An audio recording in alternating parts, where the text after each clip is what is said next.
False Breakout Trading Strategy. Ça, c'est la stratégie des fausses cassures. Alors, c'est super important de connaître ce genre d'approche. Pourquoi? Parce que de un, le marché range très souvent, ça veut dire qu'on va avoir des cassures, voire des fausses cassures arriver souvent sur le marché. Donc, un trading de range, déjà, c'est du coup de cet ordre-là. On va avoir un marché qui fluctue comme ça, limité entre une borne haute, une borne basse, hop, comme ça, jusqu'à ce qu'à un moment, par exemple, hop, ça décide eh bien, de tenter la cassure. Donc, quelque part, littéralement, on va avoir un range qui est établi, un range qui peut se présenter comme ça. Et là, à ce moment-là, ici, on a une fausse cassure.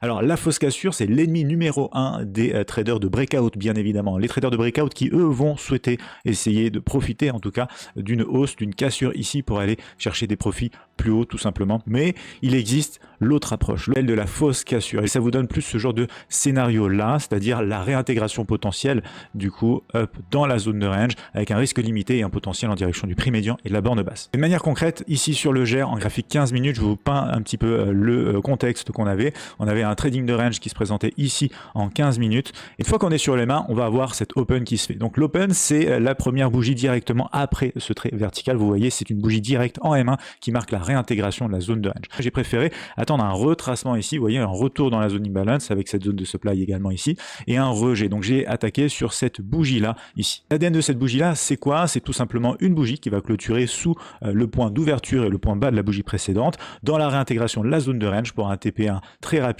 ici, TP2 par là, TP3 par ici, stop suiveur. Donc trader les fausses cassures en bourse, c'est possible. Pour le guide complet, je vous mets le lien juste en dessous de cette vidéo.